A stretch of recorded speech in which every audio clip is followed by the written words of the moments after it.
Bonsoir à toutes et à tous, ravie de vous retrouver. Alors, est-ce qu'il y a du monde? Est-ce que vous êtes là? Personne. Ah si, ça y est, c'est Il en faut train un petit peu de d'arriver. temps. Voilà, un petit peu de temps pour que vous arriviez. Bien. Aujourd'hui, j'ai la joie de vous accueillir et d'accueillir Charlotte Hoffman. Bonsoir Charlotte. Salut Narissa. Et alors aujourd'hui, tu vas nous parler d'un sujet que j'adore, hein, comme je te l'ai dit en off, c'est de l'ombre, hein, parce qu'on oublie trop souvent cette ombre, voilà, ce côté, parce qu'on le juge de négatif.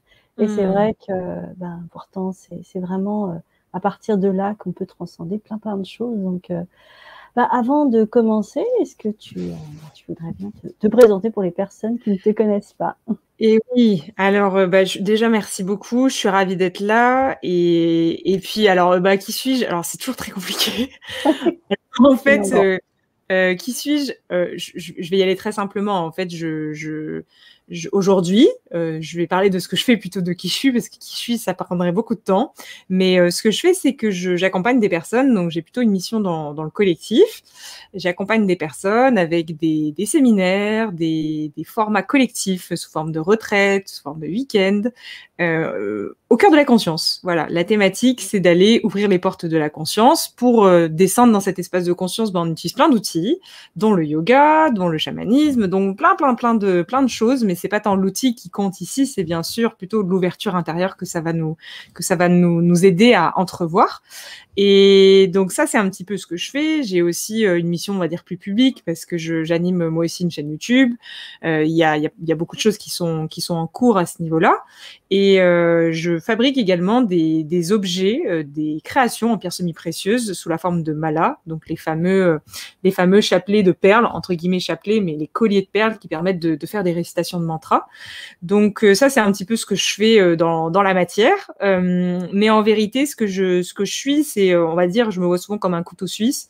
J'ai plein de casquettes, mais l'idée ici, c'est de chausser, j'allais dire chausser, mais plutôt de mettre ces petites casquettes, tout en sachant les retirer surtout, parce que la vie, c'est pas juste être voilà, accompagner des gens au cœur de la conscience H24. C'est aussi tout simplement vivre. Donc j'ai une vie très simple. Je suis une personne qui dans la vie quotidienne n'aime pas forcément se faire remarquer, en l'occurrence. Donc c'est assez étrange du coup d'intervenir publiquement, sachant qu'à la base je suis une grande timide. Et du coup c'est voilà un petit peu pour présenter un petit peu, mais voilà un petit peu ce que je fais. Et ce que je suis. On va dire que je cherche aujourd'hui plutôt à retirer tous ces machins et à les utiliser pour véhiculer des messages bien autour de la conscience. Voilà. Super. En tout cas, c'est une joie de t'accueillir, Charlotte. Pour les personnes qui ont envie de chercher un petit peu, ils peuvent te retrouver sur ta communauté YouTube. Et justement, tu vas nous parler de l'ombre. Et tu as un parcours de vie assez atypique, hein, d'après ce que j'ai pu voir de toi. Est-ce que tu souhaiterais nous en parler? Parce que je trouve que c'est toujours super inspirant de voir le parcours et où est-ce que tu en es aujourd'hui et tout ce que tu as pu traverser. Et oui, en fait, c'est vrai que je peux pas tout détailler, mais on me dit souvent, ce qui est bien avec ce que tu fais, c'est que c'est incarné. C'est concret, c'est vibré. Oui, c'est gentil de parler de plein de choses super sympathiques sur l'avenir, sur tout ça, mais on est quand même ramené au quotidien dans quelque chose de quotidien. Et je pense que tout le monde est logé à la même enseigne. Et donc c'est vrai que j'ai cette manière d'appréhender les choses qui est très concrète, de par un parcours de vie qui a été très concret. En fait, moi, j'ai pas découvert la spiritualité. Je suis pas née dans une famille spirituelle. Je suis pas née dans un terreau, on va dire. J'aime pas parler comme ça, mais pas dans un terreau ouvert d'esprit sur ces sujets. Voilà, c'est pas une critique, hein, c'est juste un constat. C'était pas une ouverture qui était proposée dans l'expérience. Donc c'est vrai que toute ma jeunesse et même à l'école, j'avais pas non plus un terreau comme ça. Donc même dans mes amis, j'étais plutôt dans un terreau, on va dire, de compétition, de comparaison, de jugement, beaucoup de blessures. d'humiliation, de rejet, d'abandon. Je suis arrivée sur Terre très très sensible, mais comme tout le monde en fait, il y a rien d'anormal là-dedans. Et je rappelle que l'hypersensibilité reste encore une petite casquette qu'on se met sur la tête et qu'on peut aussi retirer ça et en faire une force. Et du coup, de par cette sensibilité, j'ai eu la chance quand même d'avoir toujours cette petite voix intérieure. Ça sonnait bizarre cette expérience terrienne en fait. Je me reconnaissais pas dans cette expérience. Donc c'est vrai que très jeune, j'avais pas forcément envie de vivre en fait, tout clairement. Hein. Je me reconnaissais pas ici incarnée sur cette planète. Et ça m'a poussé quand même à certains questionnements. Mais on va dire qu'après, je suis tombée évidemment dans la matrice, comme voilà, parce que c'était ce qu'il y avait de proposé. On va dire que quand on a des blessures, j'avais beaucoup de blessures. Et la meilleure manière que j'avais trouvée pour avoir l'attention et l'amour des autres, c'était de me montrer comme quelqu'un de parfait. Donc c'est vrai que je suis tombée dans d'une espèce d'histoire de la perfection, du super diplôme. J'ai eu mon bac mention très bien, mon bac S mention très bien. J'ai fait des études à Sciences Po. Enfin voilà, j'ai eu un parcours quand même très matricé, clairement. Mais c'est à nouveau pas un jugement non plus, c'est un constat. Et c'est vrai que j'ai eu la chance d'avoir des expériences de vie traumatisantes pour me permettre de me réveiller. Et bien sûr, le réveil, c'est comme quand le réveil sonne le matin, c'est jamais très agréable. Hein. Enfin, moi, perso, j'aime pas trop. Quand t'entends le machin qui gueule alors que t'es en plein milieu d'un rêve et que tu sens le machin qui se met à crier, là, comme ça, c'est pas très agréable. Le réveil de la conscience, ça se fait pas forcément dans la douceur, ça peut. Mais en tout cas, moi, dans mon parcours, il y avait un tel, comment on dit, j'étais tellement engluée qu'il a fallu me désengluer. Donc c'est vrai que pour désengluer profondément quelqu'un, il faut y aller un peu avec voilà. Donc c'est vrai que j'ai connu des expériences pas faciles, aussi bien au niveau corporel, parce que j'ai eu pas mal d'accidents, dont un accident sur l'autoroute. J'ai toujours eu beaucoup de chance parce que j'ai jamais rien eu de grave, mais ça m'a toujours laissé des empreintes assez traumatisantes quand même au niveau de la peur, au niveau de tout ça. Et puis j'ai eu aussi des expériences plus de vie, c'est-à-dire que mon père est décédé quand j'avais 22 ans. J'ai eu des expériences comme ça assez douloureuses, assez difficiles à appréhender, avec un contact direct avec la mort, avec la souffrance, la grande souffrance. Donc c'est vrai que en me confrontant, je dis souvent, en ayant eu cette possibilité de me confronter à autant de souffrances et à la mort, j'ai finalement appris à vivre. Et c'est vrai que c'est assez bizarre. Et du coup, c'est tout le titre aussi de cette conférence qui fait raccro par rapport à ça, parce que c'est assez étrange de se dire qu'en ayant vu la mort de si près, finalement, après, j'ai pu enfin goûter à la vie et renaître. Donc c'est pour ça aussi que j'ai beaucoup expérimenté ces deux polarités. Et après, il y a eu un parcours, une ouverture intérieure, parce que j'ai cherché des réponses à mes questionnements. Mon père étant plus là, j'ai commencé à me poser des questions plus existentielles que je m'étais toujours posées, mais que j'avais jamais eu la possibilité d'introspecter. Mais c'est vrai que suite à son décès, j'ai fait 6 mois alité, donc 6 mois dans un espèce de vide, une espèce d'immense dépression, sachant que j'ai fait des dépressions toute ma vie avant ça aussi, hein. Un passé quand même assez lourd au niveau clinique, qui est assez lourd au niveau de la souffrance, beaucoup de souffrance. Et ça a été salvateur, parce que dans ce grand vide, dans ces 6 mois de rien, j'ai finalement osé tourner le regard à l'intérieur. Donc de là a débuté toute une ouverture intérieure à quelque chose de nouveau. Mais bien sûr, ça s'est pas arrêté là, et c'est aussi pour ça que le titre de cette conférence, parce que oui, on s'ouvre à la spiritualité. Quand on n'a jamais entendu parler de ça, c'est un truc de malade mental. Quand on commence à ressentir l'énergie des lieux, qu'on commence à savoir ressentir une personne, savoir connaître son histoire en 2 minutes juste en la regardant, il peut se passer des choses, l'éclair il s'ouvre, évidemment, les capacités extrasensorielles peuvent s'activer, et on se perd en fait là-dedans. Donc c'est vrai que je me suis beaucoup perdue dans ce que j'appelle aujourd'hui l'ego spirituel, c'est-à-dire juste l'ego qui se dissimule dans la spiritualité. C'est pas un gros mot, mais c'est juste ce costume du grand maître ou de la personne toujours dans la lumière, justement, toujours bien, toujours qui a une longueur d'avance sur les autres, qui a beaucoup de connaissances, sûre d'elle, jamais en train de se remettre en question, et finalement cette posture qui est limite un peu écrasante pour les autres qui n'ont pas conscience de tout ça. Donc il y a eu un deuxième réveil dans le réveil qui a été, ma foi, tout aussi violent que le premier, parce que se réveiller à une seconde illusion, qui était une illusion encore plus forte, parce que on se raconte des histoires dans ce milieu, c'est clairement, hein, c'est un truc de fou, hein. On se compare, on juge, c'est un milieu quand même qui est vachement concurrentiel. Le yoga, il y a 1 milliard de profs de yoga aujourd'hui. C'est un milieu qui est quand même particulièrement étrange. On remplace la quête monétaire par une quête de conscience. Donc on remplace le toujours plus d'argent par le toujours plus de conscience. Mais finalement, c'est la même quête. On l'a juste transposée, mais c'est la même illusion. Et ça, cette illusion-là était plus difficile à avaler et à reconnaître. Parce que c'était sympa de me raconter cette histoire-là et parce que j'avais la sensation d'être guérie et la sensation d'avoir tout réglé mes problèmes de ma vie et la sensation que tout allait bien. Donc, j'ai dû effectivement braver vents et marées pour me retrouver au Pérou, dans la jungle amazonienne, pour suivre certaines initiations qui m'ont ramené 6 pieds sous terre. Et à nouveau, dans cette ombre.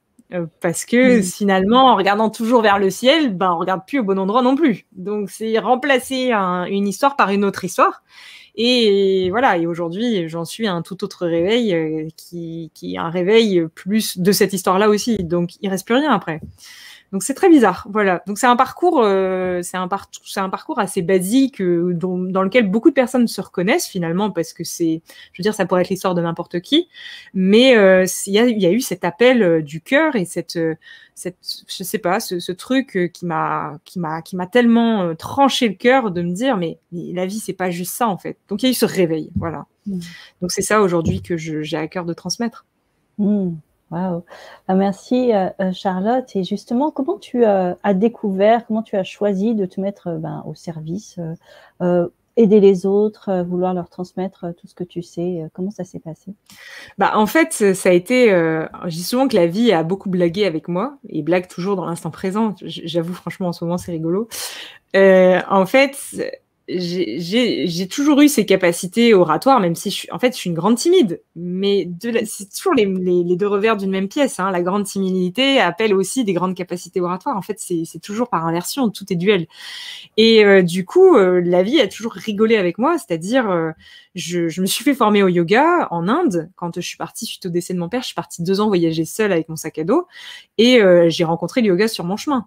Et c'est vrai que à l'époque, c'était parce que je souffrais énormément, j'étais en plein deuil, et puis je cherchais des solutions pour me sentir mieux, surtout dans un corps physique qui était clairement, je ne ressemble plus à la personne de l'époque. Il y a eu une métamorphose physique qui s'est d'abord passée au niveau vibratoire et qui ensuite a eu cette répercussion au niveau physique. Je suis plus du tout la même physiquement, mon visage a changé, tout a changé. Et du coup, c'est vrai que j'ai découvert le yoga et je me suis fait former pour moi-même parce qu'en fait, j'ai suivi un teacher training, là, le fameux cursus de je sais plus combien d'heures là, pour devenir enseignant. Mais moi, c'était pas pour devenir enseignant, c'était juste pour avoir des clés pour m'en sortir dans un quotidien qui était pas simple. Et du coup, voilà, j'ai fait cette formation et puis je suis revenue en France. Et puis, à l'époque, quand je voyageais, j'animais un espèce de blog, c'est-à-dire une page Facebook où je partageais un petit peu ce que je faisais, parce que c'était aussi un moyen de garder contact avec mes amis, avec tout le monde d'un coup, et pas tout le temps d'écrire à tout le monde. Et puis, cette page avait pris un petit peu d'ampleur, c'est-à-dire, oui, suivre une petite Française qui part voyager toute seule, c'est rigolo pour plein de gens. Donc, je peux comprendre que ça avait un petit côté exotique. Et du coup, il y a pas mal de gens qui sont venus, qui ont été amenés à me suivre, en fait, à travers cette histoire. Et quand je suis rentrée en France, ces gens, que je n'avais jamais rencontré pour la plupart, m'ont clairement dit, c'est bien, on a vu sur Facebook que tu avais fait une formation de yoga, mais quand est-ce que tu donnes des cours ? Non, mais moi, je donne pas de cours, en fait. Je n'ai pas fait cette formation pour donner des cours. Moi, je n'ai pas du tout la prétention. Quand je suis rentrée en France, j'avais plus rien. J'avais plus de boulot, plus de sécurité sociale, plus de carte, je sais pas quoi, là, peu de carte bleue, plus de machin. J'avais plus rien. J'étais persona non grata, c'est-à-dire, j'étais même pas immatriculée dans la population française, quoi. J'étais complètement à l'ouest. Et je rentre, et donc, je savais pas ce que j'allais faire de ma vie. Et les gens commencent à me dire ça. Et moi, je sens une peur monter viscérale. Il y a des gens qui disent « Ah, c'est une synchronicité, c'est magnifique !» Mais moi, c'était pas du tout magnifique. J'avais extrêmement peur de m'exprimer en public. Animer des gens devant moi, que des gens me regardent, être au centre de l'attention. Ah non, mais horrible, horrible, tout sauf ça, quoi. Donc, j'ai dû braver une de mes plus grandes peurs pour finalement me lancer, parce qu'on me l'a répété 50 fois. Donc, j'ai fini par me dire « Bon, je vais faire des cours privés !» Et puis des cours privés, non, en fait, au bout d'un moment, c'est plus gérable. Donc, oui, je fais du collectif. Donc, j'ai commencé à faire du collectif, mais je me chiais dessus avant chaque leçon. Enfin, c'était un truc, je préparais tous mes cours, j'étais tendue, crispée. Alors, pas du tout, alors là, vraiment, je ressemblais pas à la prof de yoga en lotus, hein. Et du coup, ça me donnait mal au dos. Enfin, j'étais contractée de partout, c'était horrible. Et tu sais, avoir le palpite qui bat pendant 1h30 de cours, t'es comme ça, et puis tu fais genre. Parce qu'en fait, c'est ça aussi, c'est une protection de faire genre, hein.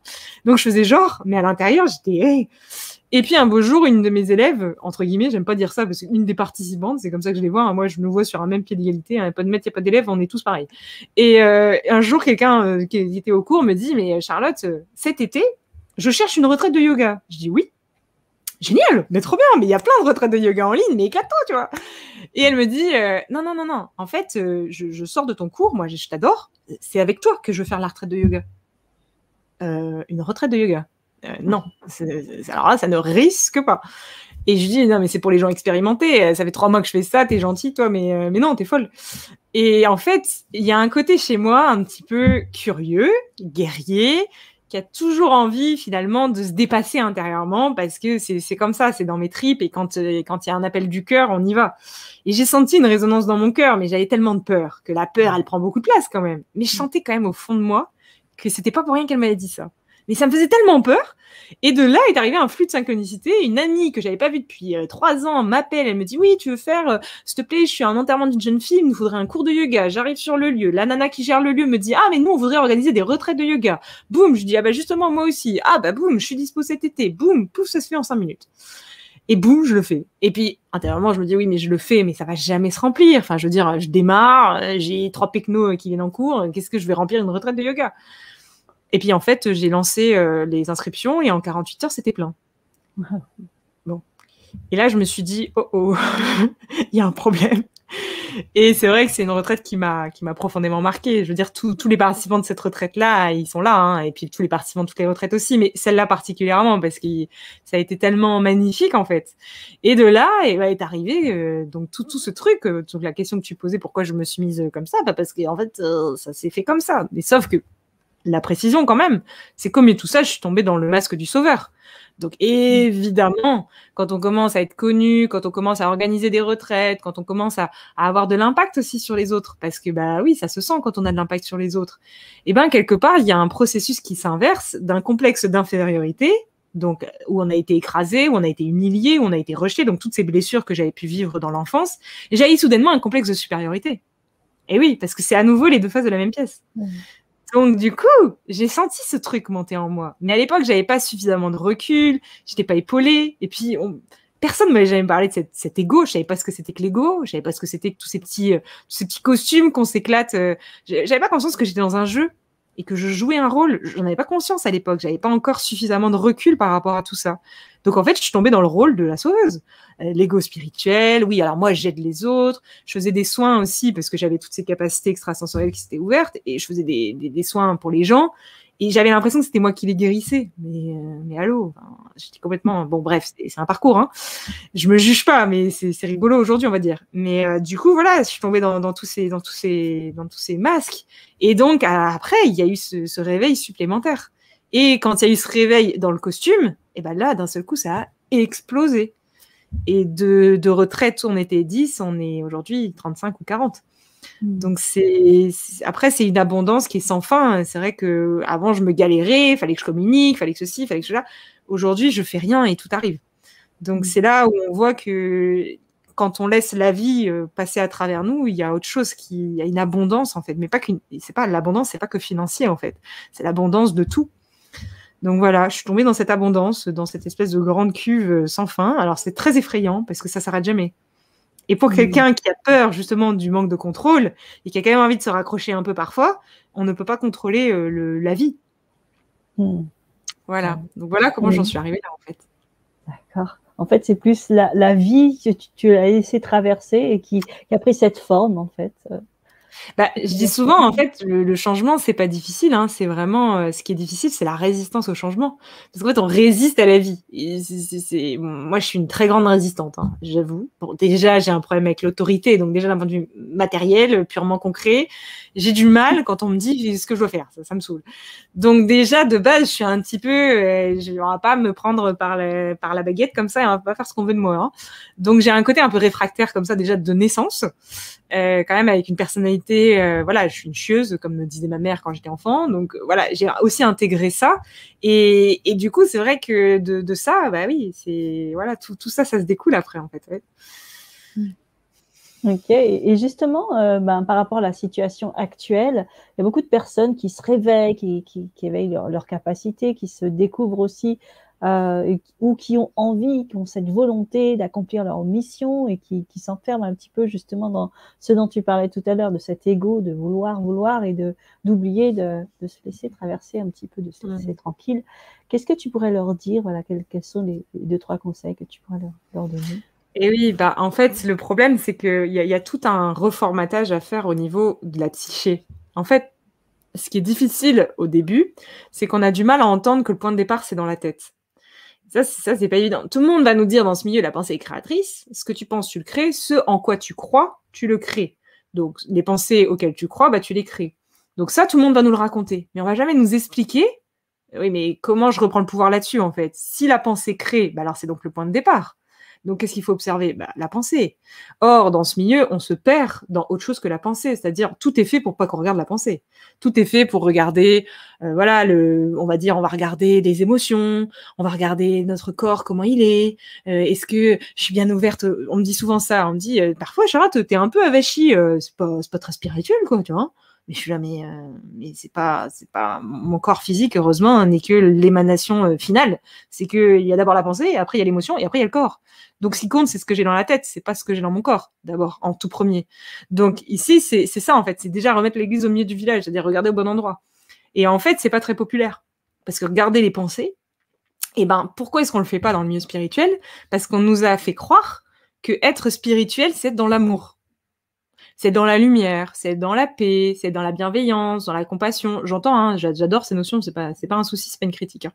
Mais en fait, du coup, de cela jaillit une croyance limitante puisque je suis sur un chemin spirituel, et je comprends complètement pour être passé par là. Moi, je me trouvais très bizarre d'être sur un chemin spirituel, et je pense que beaucoup de personnes peuvent se reconnaître là-dedans. On véhicule un message. On est sur un chemin spirituel. On en a fait potentiellement une profession. Donc, on passe notre vie. Par exemple, on fait du coaching en mission de vie. Tu passes ta journée à recommander des trucs à des gens, et en fait, tu sais pas les appliquer toi-même. Donc, c'est très incongruent, en fait. Et pourquoi tu n'arrives pas à les appliquer toi-même? Parce que tu ne regardes pas au bon endroit. Donc, en fait, dans ce milieu, on nous a toujours dit, eh ben oui, il faut penser positif, il faut toujours avoir des belles lumières dans la tête. Ben, du coup, en fait, on met complètement de côté la part intéressante à observer. Parce que je suis désolée de le dire, on n'est pas fait de lumière, en fait. On n'est pas que des lumières. On est dans un monde duel. Je veux dire, l'âme, au début, elle s'est bien détachée d'un tout pour former une unité. Cette unité, une fois qu'elle se détache, ben, on met du soleil dessus. Et l'unité, elle est certes dans la lumière, mais ça produit une ombre. Et c'est la dualité de ce monde. C'est une loi comme ça. Quand on s'incarne ici, on s'incarne dans un monde duel. Donc, pourquoi toujours nier une de nos polarités alors qu'elle est là, en fait, et qu'elle demande juste à être regardée. En niant quelque chose, on fait que le renforcer. C'est une espèce de politique de l'autruche. Et en plus, on s'auto-flagelle, c'est-à-dire on se dit, oh là là, je suis sur un terrain spirituel, mais je suis dans une évolution spirituelle, mais je suis sans arrêt en train de juger les autres. Ah, c'est pas bien. Je suis sur un chemin spirituel, mais je suis sans arrêt en train de me séparer des autres. Bah oui, parce que lui, il est pas sur le chemin spirituel, il est con, tu vois. Ah, ils font la queue à McDo, mais c'est vraiment des blaireaux, tu vois. Mais c'est quoi ça? C'est pas, ça va pas ça. Donc, comment est-ce qu'on résout ça? Eh ben, on résout ça en regardant au bon endroit. Mais cet endroit-là, personne ne veut le regarder parce que le problème, c'est que tout le monde pense que toutes les pensées, c'est nous. Mais les pensées, c'est pas nous. En fait, il y a une incompréhension. On se pose jamais la question essentielle de savoir d'où viennent les pensées. C'est quand même le point de départ. C'est quand même la question la plus importante. Si la pensée crée, bah, c'est hyper intéressant de regarder ce qui se passe là-dedans. Parce que si c'est ce qui crée ma réalité, bah, donc la seule manière de changer ma réalité, c'est de regarder dans cet espace, non? Mais ça, personne n'ose. Personne n'a le courage de faire ça. Parce que là-dedans, il y a des trucs horribles qui passent à travers nous. Oui, tout à fait. Et c'est justement, c'est bien que tu mettes justement cette lumière sur cette zone d'ombre, hein, parce qu'on l'oublie et on veut l'oublier. Dans la spiritualité, on dit oui, il faut vider le mental, il ne faut pas penser, on pense trop. Et parce que quand on regarde la teneur des pensées, franchement, moi, c'est vraiment ce qui m'a aidé, hein, d'observer mes pensées. Je fais, mais non, surtout ce qu'on pense de soi, et à chaque fois les auto-insultes ou les choses comme ça. Enfin, c'est assez, c'est très moche, hein, mais finalement, c'est ce qui nous fait grandir. Donc, c'est ça. Bah, en fait, en fait, le problème, c'est qu'on nous a jamais expliqué que ça, c'était pas nous. Et c'est de là où j'ai eu un jour, un jour, j'ai eu un réveil comme ça, parce que jusqu'à présent, j'en avais pas conscience. Mais un jour, je me suis réveillée et je me suis dit, mais qui est-ce qui pense à l'intérieur de moi, en fait? Ça vient de où ce bordel? C'est quand même pas mon âme qui pense comme ça. J'avais un espace en moi très masochiste, par exemple. Je parle au passé parce que c'est plus le cas. Donc un espace qui voulait toujours que je me fasse du mal. Toujours. Ah, bah, t'as mal là, bah, tu l'as bien mérité. J'ai eu des problèmes de comportement alimentaire, de troubles alimentaires pendant très longtemps. J'étais boulimique, hyperphagique, je sais plus comment on appelle ça. Et je passais mon temps à me remplir, à faire crise sur crise sur crise. Et pendant que je faisais ça, j'avais un espace en moi qui pensait et qui disait « Ah bah tu vois, hein, t'es misérable, hein, t'es une grosse vache et tu vas devenir énorme !» Et j'avais ce truc à l'intérieur de moi qui en rajoutait. Et puis à l'époque, je savais pas ce que c'était, je savais pas d'où ça venait. Donc c'est sûr que c'est paniquant quand on commence à avoir des trucs comme ça qui nous submergent dans notre tête. Et c'est de là qu'a jailli cette prise de conscience que, en fait, tout ça, c'est des petits costumes, c'est des petits personnages qui parlent à l'intérieur de nous. Donc c'est vrai qu'une fois qu'on ouvre, qu'on renverse un peu la vision, qu'on prend de la hauteur, et c'est ça qu'on transmet en retraite, c'est un réveil de la conscience. Donc c'est grâce à la conscience, on se rend compte que nous ne sommes pas tous ces petits personnages. On n'est pas tous ces petits costumes qui sont sans cesse en train d'utiliser le canal de la pensée, bien évidemment, puisque c'est à travers ça qu'on crée. Donc, ces petits costumes issus de nos blessures. À chaque fois qu'il y a eu une blessure, il y a comme un bouclier qui s'est créé. Moi, puisque j'ai été beaucoup rejetée, beaucoup ceci, beaucoup cela, t'as un bouclier qui s'est créé qui s'appelle Monsieur Calimero. Monsieur Calimero, il passe son temps à me mettre dans le drame, à me faire penser que la terre entière ne m'aime pas, et que nana. Et le jour où t'as conscience que c'est Monsieur Calimero qui pense à travers toi, donc tu peux le regarder. Je vois pas où est le problème. C'est pas de l'ombre. C'est juste un espace issu d'un trauma à la base, issu d'une information qui a été engrammée et qui a besoin d'être vue pour être désengrammée, qui a besoin d'être vécue. On est sur une terre où on vient de libérer. Mais pour libérer, encore faut-il accepter de le revivre dans l'instant. On peut pas libérer quelque chose qu'on voit pas. Donc tout le monde veut guérir de ses blessures, ça j'entends. Moi la première. Tout le monde veut aller mieux. Tout le monde veut être dans la paix et dans le samadhi. Mais personne ne veut regarder la blessure. Et personne n'accepte de la ressentir et de ressentir toutes les pensées qui vont avec, toutes les émotions qui vont avec, voir tous les comportements que ça peut générer.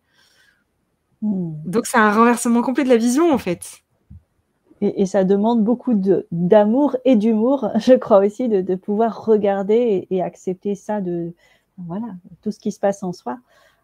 C'est ça qui est peut-être un petit peu complexe aujourd'hui, mais que les situations actuelles, justement, elles renforcent encore plus cette dualité, ce jugement de l'autre camp, des méchants. Et voilà, c'est vraiment, on va dire, un réveil. Peut-être, tu pourrais nous en parler un petit peu de ce réveil, s'il y a réveil collectif, il y a, à ton avis?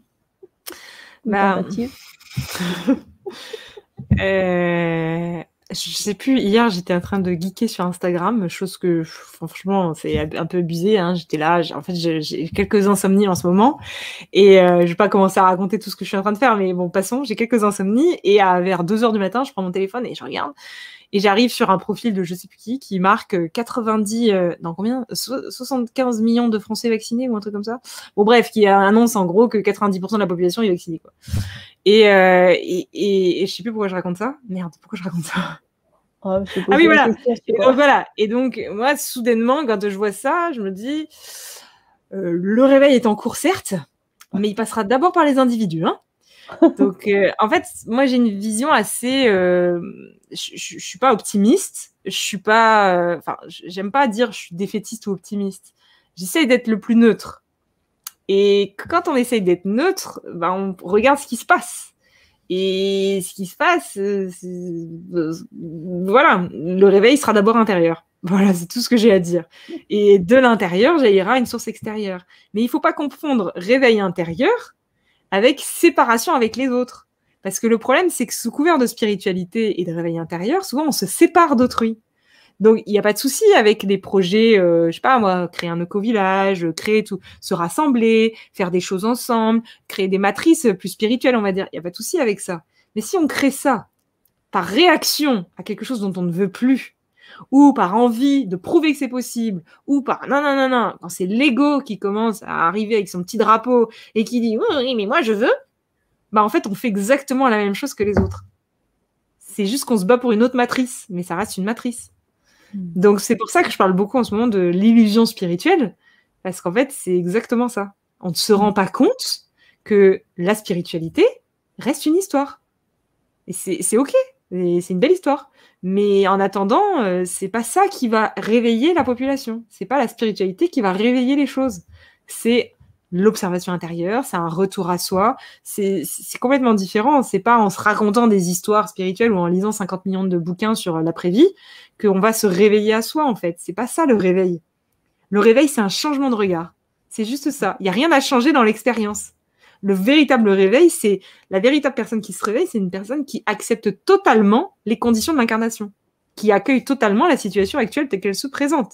Accueillir ne veut pas dire ne rien faire, parce que souvent quand je parle d'accueil, souvent les gens s'excitent et me disent « Ouais, mais du coup, t'es gentille, mais on reste là et on attend que ça se passe. » C'est pas ce que j'ai dit.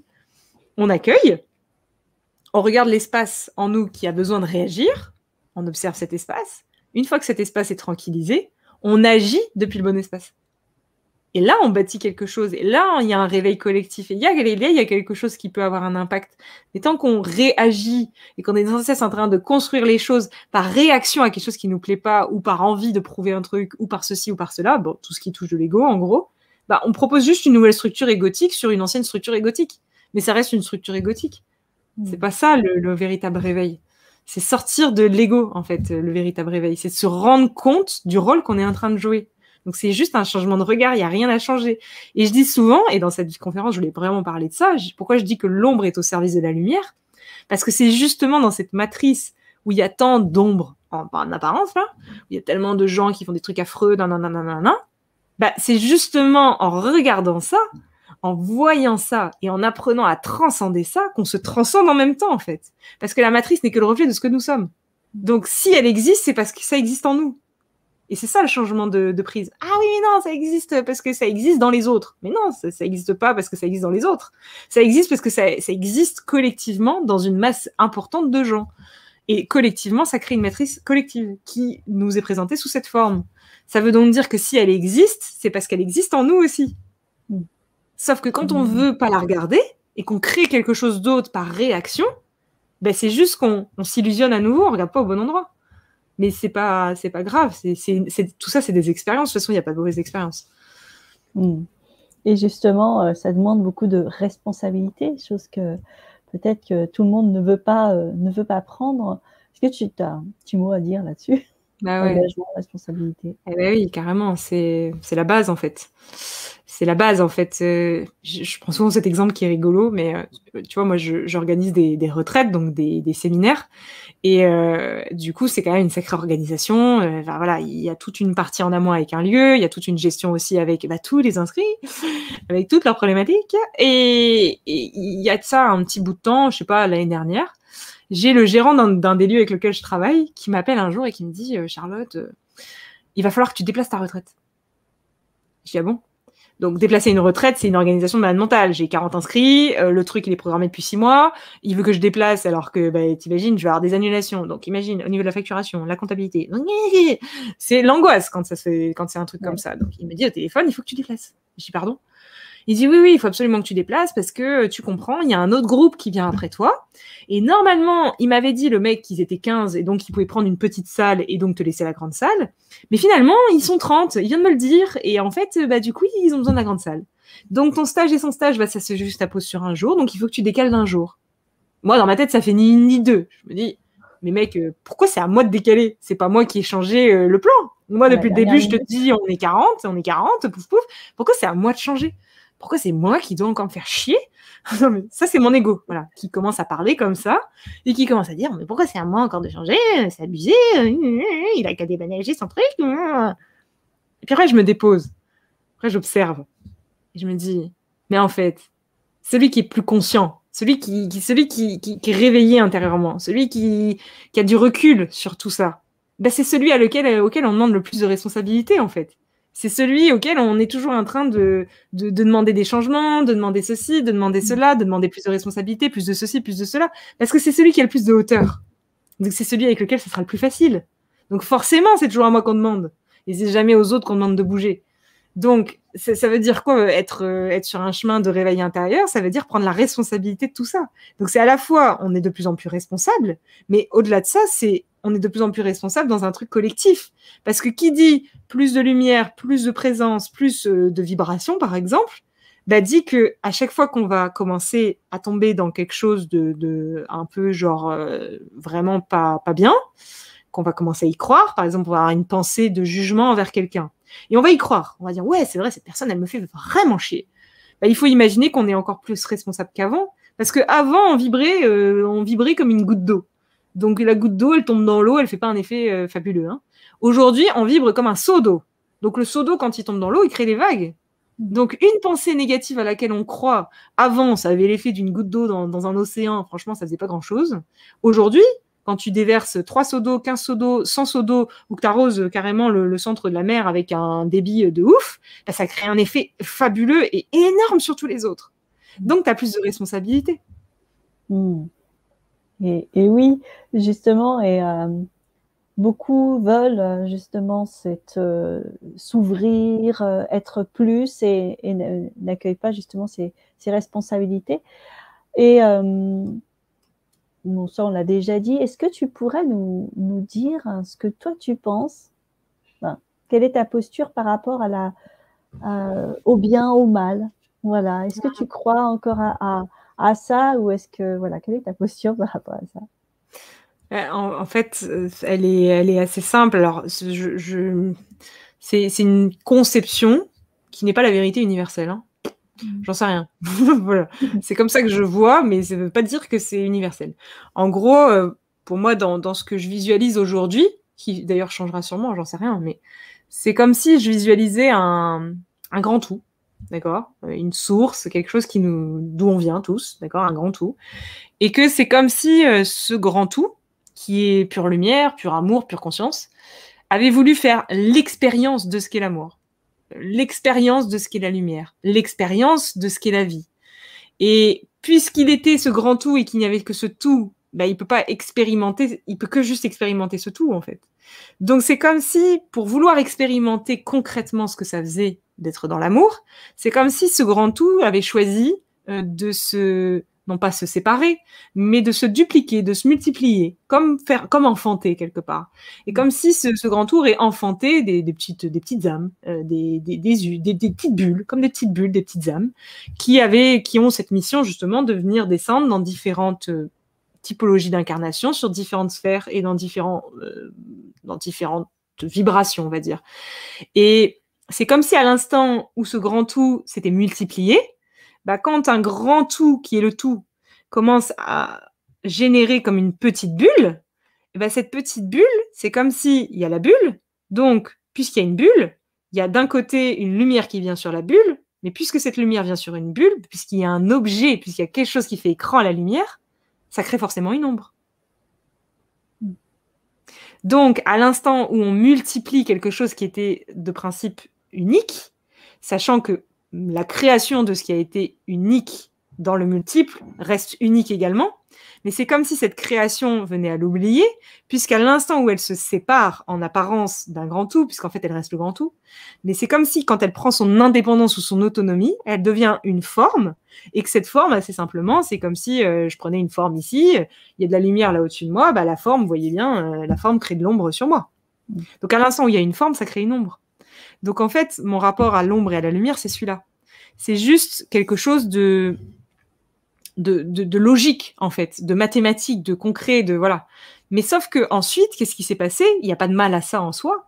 Mais qu'est-ce qui s'est passé ensuite ? C'est que ces petites multiplications qu'on peut appeler des âmes ont décidé de venir expérimenter des expériences incarnées. Donc, se sont incarnées dans des corps, etc. Mais sauf qu'à l'instant où elles sont descendues dans certaines formes de densité, donc on va parler de la Terre, parce qu'on va pas parler d'autres choses, mais déjà la Terre, quand elles choisissent de s'incarner dans ces densités-là, c'est comme si au fur et à mesure où elles descendent dans ces densités, et ben c'est comme si progressivement, elles oubliaient leur essence, donc elles oublient qu'elles sont ce tout, et progressivement, elles arrivent sur une dimension où elles ne voient plus que leur ombre. Il y a cette ombre qui est là, elles savent pas ce que c'est, et il y a cette lumière qui est là, mais elles savent pas ce que c'est non plus. Et elles tombent dans cette illusion de la séparation. Il y a l'ombre et il y a la lumière. On associe l'ombre à tout ce qu'il y a de méchant, tout ce qu'il y a de gna gna gna gna, et on associe la lumière à tout ce qu'il y a de beau, rose et violette. Et on tombe dans l'illusion que ça, c'est vrai. Alors qu'en vérité, ça l'est pas. Mais l'idée de cette incarnation, c'est de se le rappeler. Et donc, ici, on est venu ici pour justement expérimenter et ressentir ce que ça fait que de se ressentir dans la lumière et dans l'ombre. Mais en apparence, parce que finalement, on est toujours le tout. Mais on se perd, on s'est perdu en chemin et on a oublié ce qu'on était. Donc, c'est ça, en fait. Je suis pas en train de dire que le monde n'est pas duel, il est duel. Mais cette souffrance que cela fait jaillir vient juste du fait qu'on a oublié que c'était ce tout qui expérimentait la dualité. Mais que nous ne sommes pas duel, en fait. C'est juste le tout qui expérimente cela, pour se rappeler à lui-même. Donc c'est juste, l'idée c'est de se séparer pour se rappeler à soi, en apparence, parce qu'en fait c'est pas réel. Alors, voilà, on commence à rentrer dans un délire après, voilà, mais c'est un peu ça l'idée, quoi. Donc finalement, bah, c'est comment finalement tout ça c'est serviable, parce que in fine, dans ce grand jeu, il y a de l'ombre et il y a de la lumière, et donc in fine c'est serviable. Pourquoi? Parce que cette ombre qu'il y a ici sur Terre vient tout simplement m'autoriser à ressentir cela et à vivre cela. Et m'autorise tout simplement à ressentir ce que cela me fait. Sauf qu'on s'est perdu là-dedans. Parce que l'ombre nous raconte une histoire, nous raconte une souffrance, nous raconte un traumatisme. On s'identifie à ça et on se perd. Et on pense que ça c'est vrai. On lui donne crédit. Parce que oui, en vérité, ça existe. Je suis pas en train de dire que c'est pas réel. Bah oui, t'as souffert dans ta vie. Oui, t'as eu un accident. Oui, t'as eu ceci. Oui, t'as eu cela. Donc je suis pas en train de dire que ça existe pas. Mais c'est juste qu'on lui a donné tellement de crédit que forcément tout ce qu'on pense et tout ce qu'on croit être vrai, bah, se crée. Donc forcément, ça se crée. Et justement, comme tu as connu toi aussi les moments où justement tu incarnais vraiment le fait d'être perdu, d'être enseveli, peut-être pour les personnes qui nous regardent et qui se sentent aussi vraiment perdues ou qui n'ont plus de force ou quoi, est-ce que tu aurais peut-être des clés, un mot pour justement les aider dans ces sensations? En fait, je pense que clairement quand on est perdu comme ça, c'est pas par hasard qu'on vit ça déjà. Et la seule chose que je peux transmettre, et que moi personnellement je me rappelle quand je me sens aussi dans des périodes un peu compliquées, c'est que tout est en permanence. Donc certes, je ressens ça maintenant parce que l'ego a tendance à nous faire croire que ce qu'on ressent maintenant va durer toute la vie. Quand on n'est pas bien et qu'on est vraiment au fond du trou et qu'on commence à descendre dans un gouffre assez profond, on a toujours un espace en nous, une pensée qui arrive et qui dit « Ah bah tu vois, tu vas rester comme ça tout le temps en fait. Tu vas jamais t'en sortir. Tu vas jamais y arriver. » Et ça, en fait, c'est juste pour nous faire du mal. Hein. C'est juste pour nous enfoncer encore plus parce que pourquoi est-ce qu'il y a cet espace en nous qui nous enfonce? Parce que tout simplement, cet espace en nous qui nous enfonce a besoin de notre souffrance pour grandir en nous. C'est comme si tous ces petits costumes qu'on revêt et qui sont pas dans la lumière, qui sont des petits costumes issus de nos blessures, bah, ils se nourrissent de nos blessures. Donc forcément, quand on n'est pas bien, il va y avoir une suragitation à ce niveau-là, en fait. Il va y avoir de plus en plus de voix, de plus en plus de sons, de plus en plus de pensées qui sont tout sauf agréables à écouter, évidemment. Et donc, ce que je conseille souvent quand on commence vraiment à descendre dans ces abysses-là, c'est un retour au corps. Voilà, c'est la seule chose, c'est la seule arme que j'ai trouvée, puisque là-haut, ça tourne pas rond. Puisqu'émotionnellement, souvent, ça s'accompagne, logiquement, la plupart du temps, d'émotions quand même assez difficiles à gérer. Et il nous reste que le corps.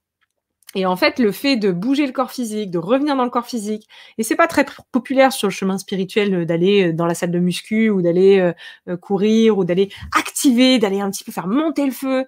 C'est pas forcément très populaire parce qu'on a aussi cette vision de la spiritualité comme quelque chose de doux, comme quelque chose d'un peu d'enrobant, de lumineux, de machin. C'est encore une croyance spirituelle, ça. Moi, j'ai plutôt tendance à dire que quand les corps sont surchargés, donc le corps émotionnel est surchargé, le corps mental est surchargé. Après, ça s'accompagne forcément d'une surcharge aussi alimentaire. On se dérègle au niveau de l'alimentation, on se dérègle au niveau du sommeil. Tout ça, ça va ensemble en fait. Et le retour au corps, ça aide beaucoup. Donc souvent, je dis, faites du sport. Pourquoi pas aussi aller au sauna, au hammam, faire des bains de mer, de l'eau salée. Tout ça, ça aide en fait à tout simplement venir aider à décanter les informations. Parce que c'est juste, quand on est dans ces espaces-là, c'est juste un surplus informationnel en fait. Il y a une telle densité informationnelle qu'on y voit plus clair. Voilà. Donc moi perso, il y a que ça que j'ai trouvé. Parce que dans ces espaces-là, tu vas pas genre te mettre à méditer quoi. Enfin, quand t'es vraiment, je parle quand t'es vraiment pas bien, hein, quand t'es à moitié pas bien, quand t'es dans ton petit drame, oui, tu vas pouvoir méditer. Mais quand t'es dans une vraie crise existentielle ou dans un vrai passage existentiel où c'est vide et où t'es clairement en train de mourir, parce que c'est ça en fait le réveil. Le réveil, c'est se réveiller, c'est mourir à l'ancien pour renaître à un nouveau. Mais on parle toujours du renaître ou du nouveau, mais on parle jamais de la mort. C'est bizarre ça. Hein. C'est fou quand même. Donc c'est marrant comme on va loin dans le processus de parler que de la lumière tout le temps. Si on veut renaître, si on veut être dans la nouveauté, si on veut je sais pas quoi, bah encore faut-il accepter de mourir à l'ancien. Donc c'est normal que dans un chemin spirituel, il y a des instants où en fait on a l'impression de mourir. Où il n'y a plus rien, il n'y a plus de sens, il y a une crise de foi, on remet tout en question. J'appelle ça un burn-out spirituel, moi. J'ai fait des vidéos sur ma chaîne à ce sujet, dont encore une émission sur la mort il y a 2 jours, et des vidéos où je parle justement de mon burn-out spirituel, comment ça s'est un peu raconté cette histoire. Et c'est assez fou en fait. Mais il y a personne qui te dit que c'est normal. Et c'est vrai que c'est pour ça que j'ai fait toutes ces vidéos, parce que je me rappelle très bien, moi étant dans cette étape-là, je trouvais pas d'infos. Et je me disais, mais est-ce que c'est normal quand on est spirituel? Quand on est sur un chemin d'évolution intérieure, est-ce que c'est normal d'avoir des pensées suicidaires? Bien. Est-ce que c'est normal d'être là comme ça et genre d'avoir envie de tuer tout le monde? T'es dans ce trou noir là, tu sors de chez toi et tu vois le McDo au coin de la rue, t'as envie de trucider tous les connards qui sont en train de faire la queue. Est-ce que c'est normal? Mais je suis censée être spirituelle, je suis censée aimer tout le monde, mais ah! Et là, c'est intéressant de se rappeler qu'en fait, c'est juste un espace en nous qui est en train de mourir. Et ce que je dis souvent, c'est que juste avant une mort, il y a une résistance. Souvent, quand on s'approche de la porte, ça pue. Le moment où ça pue le plus, c'est souvent l'instant où ça va basculer. Parce qu'en fait, c'est comme ce qui se passe aujourd'hui sur Terre. Au moment où ça va basculer sur cette Terre, ça basculera après une période d'extrême puanteur. Et on n'y est pas encore. Ça pue pas encore assez, à mon goût. Il faut que ça pue un peu plus. Parce que plus on se rapproche d'une libération potentielle, au plus on sort les gros costauds là. Et alors là, on vient tous devant la porte de la prison et on veut être sûr que tu vas reculer. Donc on va t'en faire baver, on va te faire descendre dans tes abysses, on va te faire chier jusqu'à la mort. Et voir si tu as le courage quand même de te redresser. Et c'est pour ça, et on parle jamais de ça. En fait, je dis souvent que le moment où tu touches le fond, c'est une bonne nouvelle. Parce que ça veut dire que juste derrière, il y a quelque chose qui va s'ouvrir. On descend pour remonter. Ouais. Et peut-être parfois on se dit, bon, bah là, c'est bon, je suis descendue assez bas, mais si ça continue, c'est que non. Donc, courage. Et ouais, je parle beaucoup de cet ascenseur là, et c'est vrai que c'est d'actualité en ce moment sur Terre. C'est ce fameux ascenseur. J'ai fait toute une vidéo aussi là-dessus, et j'aime bien cette métaphore parce que c'est comme si on arrive sur Terre et on est tous sur le palier 0. Donc on arrive et on a cette possibilité de rentrer dans un ascenseur. On va imaginer. Hein. Et cet ascenseur, quand on y rentre, on est tous à 0. Et au début, on aimerait tous s'élever. On aimerait tous voir la vie différemment, avoir du recul. On veut tous monter sur les étages plus 50. Mais sauf que l'ascenseur est programmé de cette manière. Tu ne peux pas monter dans un étage supplémentaire si tu n'es pas d'abord descendu. Ah merde. Bon, si, tu peux monter un peu. Hein. Il y a ce fameux plafond de verre qui arrive très vite, hein, je tiens à le dire. Mais bon, voilà. Au niveau vibratoire, hein, quand on mesure après, il arrive très vite. Hein. Donc, tu as le choix. Soit tu restes avec ton plafond de verre et tu dis non, moi, je veux pas descendre, ça pue là-dedans. Je reste là et puis je me raconte une belle histoire spirituelle. C'est là où on retrouve tous les gens dans l'ego spirituel. Et désolé de le dire, mais c'est beaucoup de monde. Donc, toujours est-il que, donc, il y a beaucoup de personnes qui, du coup, plutôt que de descendre, se disent ah non, mais moi, je me fais croire que je ne crois plus, j'ai plus peur de la mort, je me fais croire que tout va bien, je me raconte une vie, non. Et je reste bloqué là. Et puis, il y a ceux, ce que j'appelle les guerriers de lumière, donc vraiment ceux qui vont y aller, qui se disent ouais, carrément, je descends. Ah oui, obligé. Ouais, mais descendre, c'est pas très confortable, hein. Ah, je me sens pas bien. Ah, j'ai de la colère. Ah, c'est pas spirituel du tout, hein. C'est pas sympa, hein, de péter une vitre ou d'envoyer un pain dans un parpaing. C'est pas sympa du tout, hein. Et puis de se mettre à gueuler comme ça, et puis d'avoir parfois des moments où on devient fou, quoi. Ah, mais quand même, je persévère. Parce que je sais pas pourquoi il y a cette force en moi qui me dit d'y aller. Il y a ce cœur, en fait. C'est juste le courage, ça vient du cœur. Et donc, je persévère. Et je nettoie sur mon plancher. Et les gens, ils me font chier. Et en fait, ils me rappellent juste ce que je dois nettoyer. Et je commence à comprendre que les gens, en fait, pourquoi ils me font chier? Parce que je dois regarder ce qui me fait chier en moi. Parce que eux, c'est juste le reflet de moi, en fait. Et cette matrice, si elle me fait chier, c'est parce que c'est le reflet de ce que je suis. Donc, je vais commencer à changer de vision. Et je nettoie mon plancher.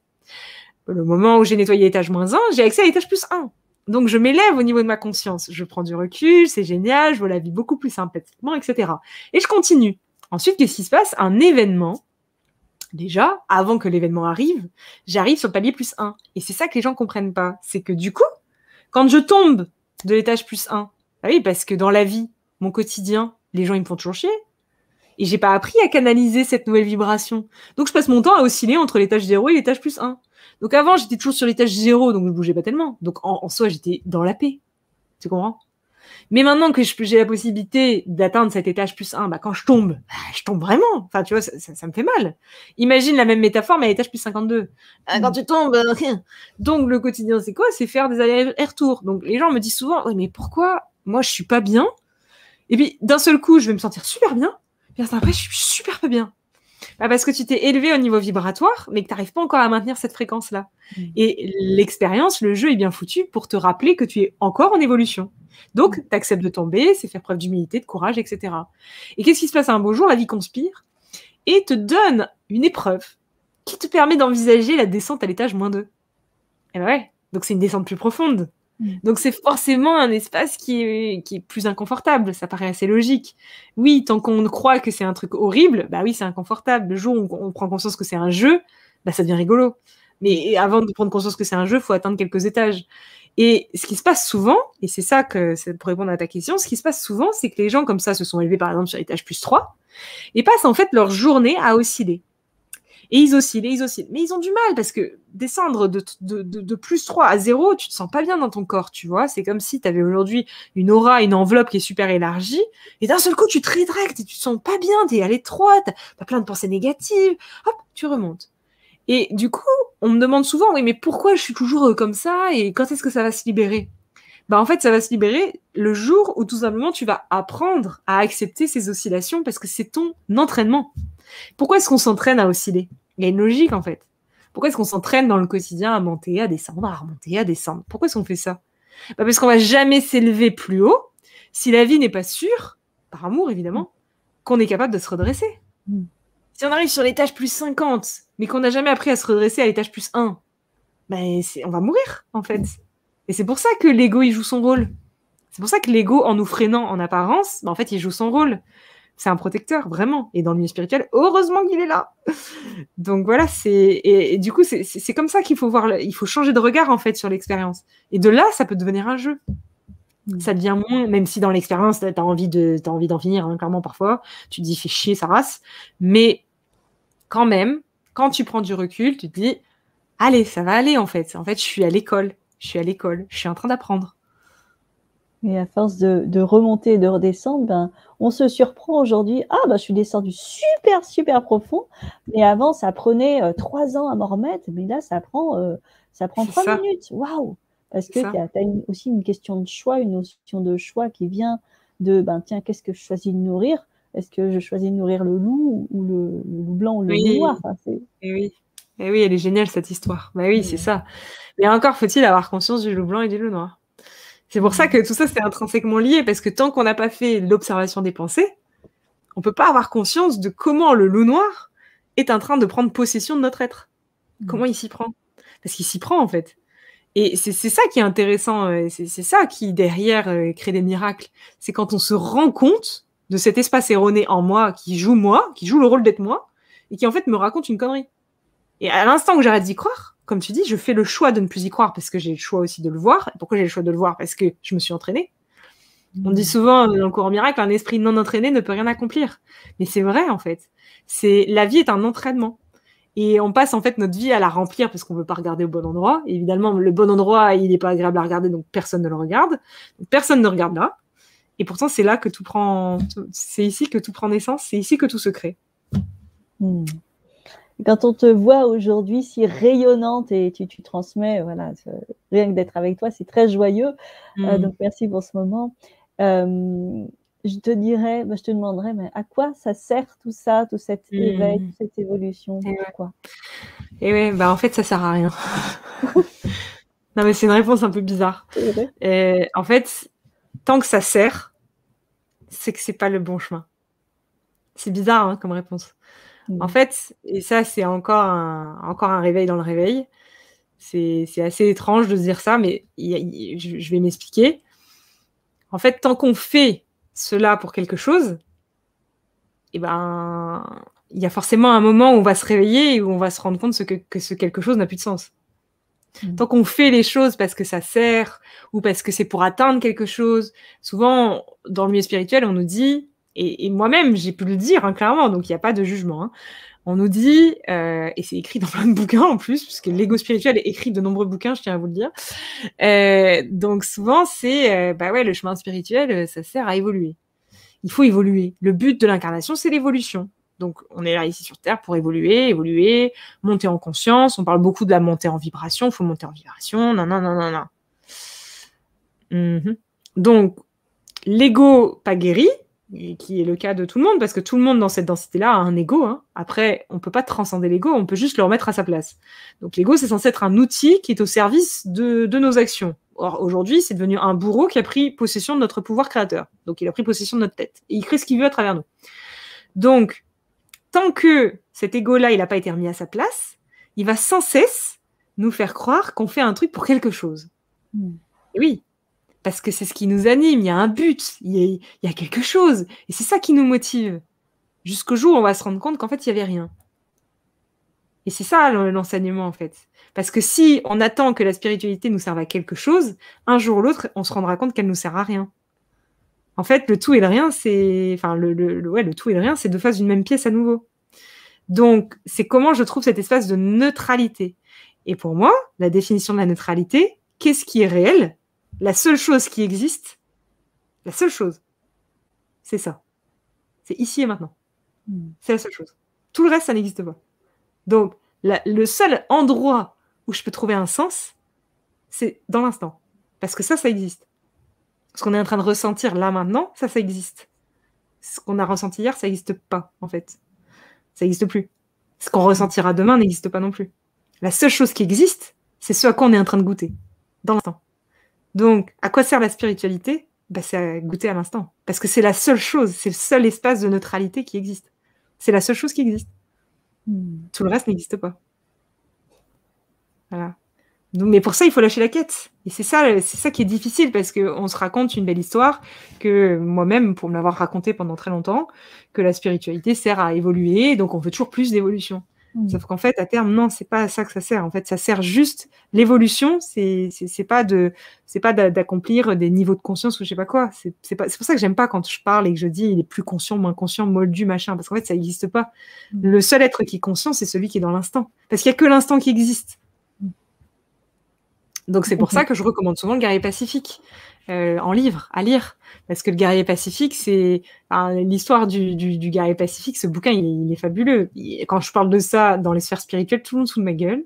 Parce qu'on me dit, oui, mais c'est un petit livre à 2 balles. Franchement, c'est une petite histoire à l'eau de rose. Ah bah, franchement, relis le bouquin.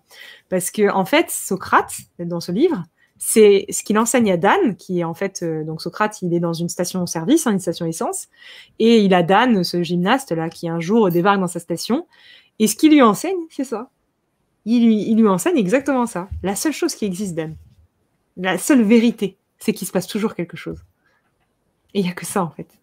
Donc, tant qu'on est dans un futur, dans une envie, et ben en fait, on se fourvoie une fois de plus. Et ça, c'est difficile, c'est une grande crise existentielle qu'on peut être amené à vivre, hein.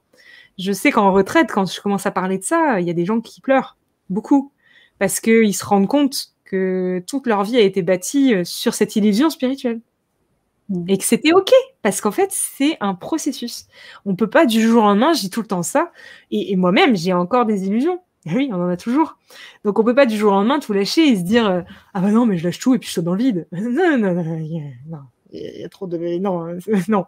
Oui, tu vas progressivement la lâcher, mais le dernier relâchement, ça s'appelle l'éveil. Et ça, l'éveil, c'est quand tu es dans l'instant présent tout le temps. C'est ça l'éveil. Les gens pensent que c'est, je sais pas quoi, tu vas planer au-dessus des nuages. Mais non, l'éveil, c'est juste une personne éveillée, c'est une personne qui est toujours dans l'instant présent. Elle n'est jamais déconnectée du présent. Il n'y a que l'instant. C'est une personne d'instant. Y a pas, oui, il y a possibilité de programmer des choses. Il n'y a aucun attachement. Je programme et je me détache complètement. Ça crée aucun stress. Hop, et je suis dans l'instant. C'est depuis cet instant ici que je le fais. Et j'ai pas d'attente par rapport au futur. Je fais les choses, oui, parce qu'il faut les faire, et parce qu'on est dans une société où c'est comme ça que ça fonctionne, donc c'est pas renier non plus l'expérience. Mais j'accepte de lâcher prise, en fait. Je fais les choses, mais peu importe. Que ça se fasse ou ça se fasse pas, on s'en fout, parce que tout ce qui compte, c'est ce qui se passe maintenant. Ouais. Merci pour ce nouveau regard, justement. Et justement, les personnes qui cherchent l'éveil, qui travaillent pour l'éveil ou pour plus de conscience, pour moins souffrir, pensent que peut-être, une fois qu'on est éveillé, il n'y a plus aucun problème. Et voilà, si tu peux terminer peut-être là-dessus, s'il y a, et puis peut-être rajouter des choses que tu veux. C'est une grosse croyance que je peux aussi peut-être démanteler. En fait, au plus on se rapproche de ce que j'appelle la porte sans porte, oui, parce qu'on nous parle toujours de porte. On nous dit, oui, il faut franchir une nouvelle porte. On nous parle tout ça. Il faut que tu ailles au-delà. Tu sais, là, il y a une porte, il faut que tu l'ouvres. Je dis souvent que la dernière des portes, c'est un truc chelou, mais on retrouve ça beaucoup dans le documentaire Samadhi, que je conseille aussi, parce que celui-là, il retourne bien le cerveau au bon endroit. Et en fait, la dernière des portes, c'est rigolo parce qu'il n'y a pas de porte. Et oui. Mais en fait, la seule personne qui peut franchir la porte sans porte, c'est personne. Donc en fait, ce qu'il faut entendre, c'est juste ça. En fait, ce parcours d'évolution c'est pas un parcours où on apprend quelque chose, c'est où on désapprend en fait, où on se déshabille. Et quand on se déshabille, on est extrêmement vulnérable en fait. C'est horrible de se mettre à nu devant tout le monde, déjà devant soi, mais alors devant tout le monde. Donc c'est très inconfortable. Donc au plus on va se mettre à nu, au plus on va monter en conscience, au plus on va retirer de vêtements. C'est un peu comme ça que je le vois. C'est comme si, au début, on commence le chemin, on va retirer l'écharpe, puis on va retirer le bonnet, on va retirer les gants. Bon, on est encore habillé, quoi. Et puis progressivement, on va retirer une première couche de pull, une deuxième couche de pull, un premier t-shirt, un deuxième t-shirt. Et un beau jour, au plus on avance et au plus on se déshabille, au plus on a peur.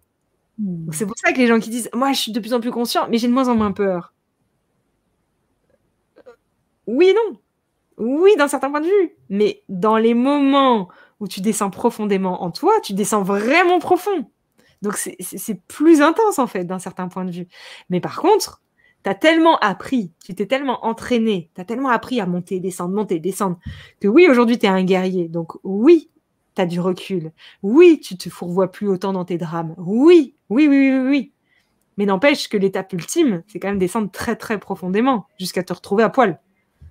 Et ça, c'est pas forcément quelque chose qui se fait en mode j'ai médité, je me suis éveillée, quoi. Oui, ça peut, ça dépend des parcours. Mais c'est pas forcément toujours le cas. Et ce qui m'embête, c'est qu'on parle toujours que tout va bien et on n'explique jamais que non, pas forcément.